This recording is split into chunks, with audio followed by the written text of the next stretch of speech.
আসসালামু আলাইকুম, welcome to this video. আজকে আমরা দেখব কিভাবে আমরা পাইথনের xlwings মডেলটাকে ইউজ করে এক্সেলে একটা কাস্টমাইজ ফাংশন ক্রিয়েট করতে পারি। আমরা যে ফাংশনটা ক্রিয়েট করতে চাই সেটা হচ্ছে সর্ট ফাংশন। আমরা যদি এই রেঞ্জটাকে ফার্স্টে কলামের উপর ডিপেন্ড করে অ্যাসেন্ডিং অর্ডারে সর্ট করতে চাই তাহলে দেখতে হবে হচ্ছে এরকম। আমরা যদি দেখি এখানে কিন্তু ফার্স্টে কলামটা অ্যাসেন্ডিং অর্ডারে সর্ট হলো 5 6 7 8 10 11, যেটা আগে ছিল হচ্ছে 5 6 7 8 11 10। এবং আমরা যদি দেখি পুরো রেঞ্জটাই কিন্তু আসলে সর্ট হলো ফার্স্ট কলামের উপর ডিপেন্ড করে, যার কারণে লাস্টের রোতে যা ছিল সেটা কিন্তু এখন পুরোপুরি ফিফথ রোতে এসে পড়েছে এবং ফিফথ রোতে যা ছিল সেটা কিন্তু লাস্ট রোতে এসে পড়েছে। সেম রেঞ্জটাকে আমরা চাইলে রোয়ের উপর ডিপেন্ড করেও সর্ট করতে পারি। যেমন হচ্ছে আমরা এখানে ফিফথ রোয়ের উপর ডিপেন্ড করে ডিসেন্ডিং অর্ডারে সর্ট করেছি, তার মানে বড় থেকে ছোট এই অর্ডারে সর্ট করেছি, যার কারণে আগে যেটা 12 ছিল হচ্ছে সেকেন্ড কলামে সেটা এসে পড়লো হচ্ছে ফার্স্ট কলামে, 11 এসে পড়লো সেকেন্ড কলামে এবং 9 যেটা ছিল সেটা আগের জায়গায় থাকলো, তাহলে এটা হচ্ছে ডিসেন্ডিং অর্ডারে সর্ট হলো। এবং 12 এর সাথে যা যা ছিল সেগুলো হচ্ছে সেকেন্ড কলামে ছিল আগে, এখন এটা ফার্স্ট কলামে এসে পড়লো। 11 এর সাথে যা যা ছিল সেগুলো সেকেন্ড কলামে এসে পড়লো, 9 এর সাথে যা যা ছিল সব হচ্ছে থার্ড কলামে এসে পড়লো। এখন এই কাজটা হচ্ছে এখানে যেটা করা হয়েছে সেটা হচ্ছে এক্সেল এর built in function sort use করে। আর এখানে আমরা যেটা করেছি সেটা হচ্ছে আমরা পাইথনের কাস্টমাইজড ফাংশন ইউজ করে তারপর করেছি। তো আমরা দেখি যে কিভাবে আমরা পাইথনের কাস্টমাইজড ফাংশনটাকে ক্রিয়েট করতে পারি। এখন আমরা দেখি কিভাবে আমরা পাইথনে ম্যাট্রিক্স নিয়ে কাজ করতে পারি এবং ডেটা সর্ট করতে পারি। এই জন্য হচ্ছে আমি কোল্যাবে একটা নোটবুক ওপেন করে নিলাম। কোল্যাবে কীভাবে পাইথন রান করতে হয় সেটা আপনারা অনলাইনে পেয়ে যাবেন। এখানে আমি ফার্স্টে যেটা করলাম সেটা হচ্ছে নামপাই এবং পান্ডাস এই দুটো লাইব্রেরিকে ইম্পোর্ট করে নিলাম। নামপাইকে ইম্পোর্ট করলাম এনপি হিসেবে, পান্ডাসকে ইম্পোর্ট করলাম পিডি হিসেবে। আমি যে ফাংশনটা ক্রিয়েট করতে চাই সেটা নাম দিলাম হচ্ছে সর্টার। এখানে হচ্ছে 4টা আর্গুমেন্ট আসবে। ফার্স্টটা হচ্ছে ডেটা, তারপরটা হচ্ছে সর্ট ইন্ডেক্স। সর্ট ইন্ডেক্স মানে হচ্ছে আমি কত নাম্বার কলাম অথবা কত নাম্বার রোয়ের উপর ডিপেন্ড করে সর্ট করতে চাই। তারপর হচ্ছে অ্যাসেন্ডিং নাকি ডিসেন্ডিং, যদি অ্যাসেন্ডিং হয় তাহলে এটা ট্রু হবে, আর যদি ডিসেন্ডিং হয় তাহলে এটা ফলস হবে। বাই কলাম ট্রু হবে যদি কলাম ওয়াইজ করতে চাই, ফলস হবে যদি রো ওয়াইজ করতে চাই। আমরা এখানে সর্টিংটা করতে চাই পান্ডাস লাইব্রেরি ইউজ করে, যেখানে সর্টিংটা হয় কলামের উপর ডিপেন্ড করে, কিন্তু ইউজার কিন্তু কলাম ওয়াইজও যেতে পারে, রো ওয়াইজও যেতে পারে।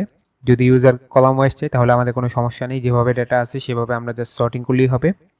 কিন্তু যদি ইউজার রো ওয়াইজ চাই সেক্ষেত্রে আমাদের যেটা করতে হবে ফার্স্টে রোয়ের ডেটা এবং কলামের ডেটাগুলোকে ইন্টারচেঞ্জ করতে হবে, যেটাকে আমরা বলি হচ্ছে ট্রান্সপোজ।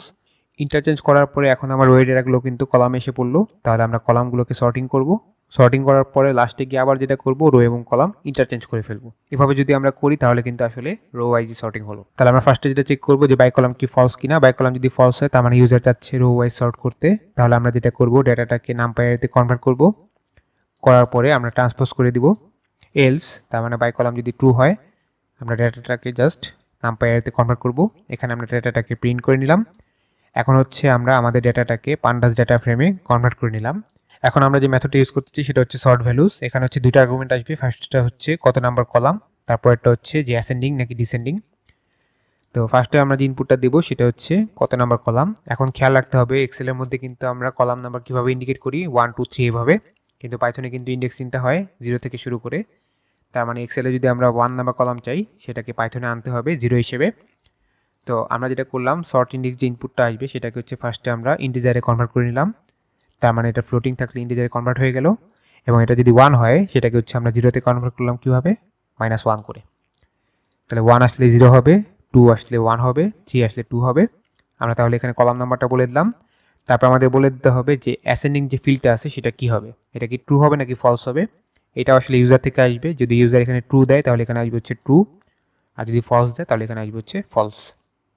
তাহলে এখানে হচ্ছে আমাদের সর্টিংটা হয়ে যাবে এবং সর্টিংটা করার পর আমি আবার ডেটা ফ্রেমের ভিতরে এটাকে ওভাররাইট করছি। তাহলে আমার ডেটা ফ্রেমের ভিতরে এখন ভ্যালুগুলো আছে। এখন ডেটা ফ্রেমের ভ্যালুগুলোকে আমি রাখবো হচ্ছে ডেটাতে, তাহলে আমি লিখলাম হচ্ছে ডেটা ফ্রেম ডট ভ্যালুস। এখন আমাকে দেখতে হবে যে বাই কলাম কি ফলস ছিল কিনা। যদি বাই কলাম ফলস হয় তাহলে আমাকে যেটা করতে হবে আবার ট্রান্সপোজ করতে হবে। তাহলে আমি যেটা করলাম if by column equal false data equals to data dot T. তার মানে যদি কোনো কারণে বাইরেও হয়ে থাকে তাহলে এখানে ট্রান্সপোজ হয়ে গিয়েছিল। আমরা সর্টিং করলাম, করার পরে আবার হচ্ছে ট্রান্সপোজ করে রো এবং কলামগুলোকে আগের মতো নিয়ে আসলাম।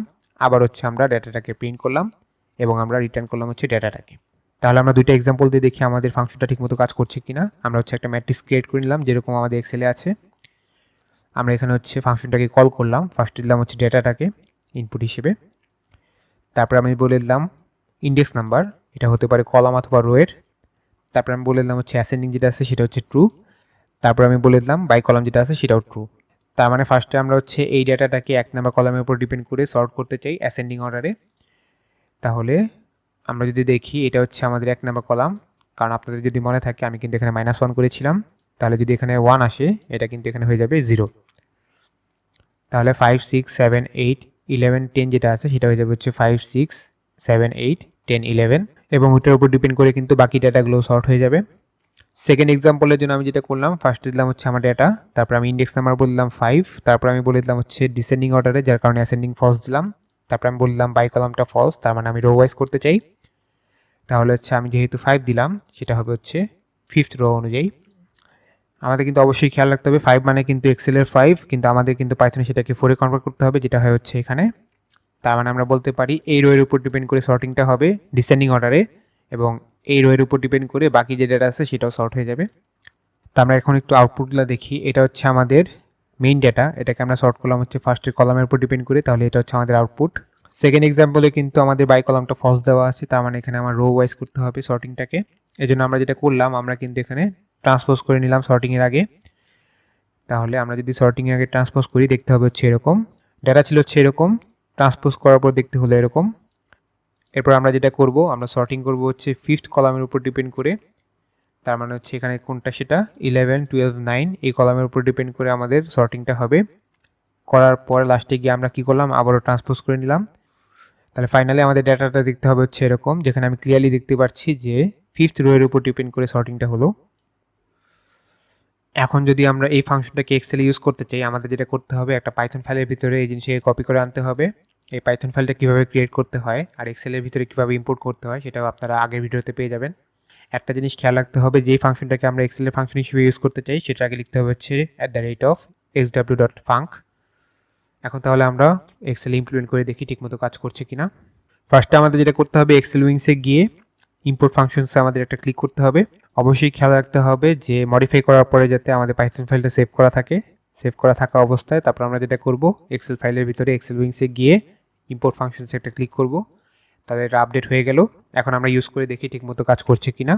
ফার্স্টে আমরা হচ্ছে লিখি =সর্টার, এখানে কিন্তু অটোমেটিক্যালি নামটা এসে পড়লো সর্টার। সর্টার নামে কিন্তু এক্সেলে কোনো ফাংশন নেই। ফার্স্টের আর্গুমেন্টটা হচ্ছে আমার রেঞ্জ, অথবা যে ডেটা নিয়ে আমরা কাজ করতে চাই এটা হচ্ছে আমাদের রেঞ্জ। তারপর আমাদের দিতে হবে ইন্ডেক্স নাম্বার, আমরা যেহেতু ফার্স্টের কলামের উপর ডিপেন্ড করে সর্ট করতে চাই আমরা দিলাম হচ্ছে 1।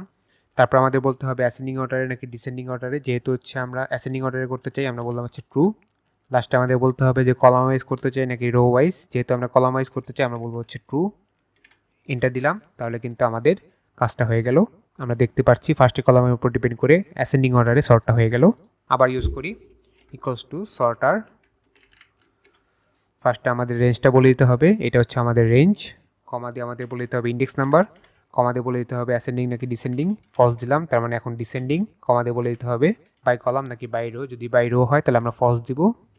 এন্টার দিলাম, তাহলে কিন্তু আমাদের রো ওয়াইজ সর্টিংটা হলো ডিসেন্ডিং অর্ডারে। এই ভিডিওটা তাহলে এই পর্যন্তই থাকলো, কোনো কোশ্চেন থাকলে কমেন্ট সেকশনে জানাতে পারেন।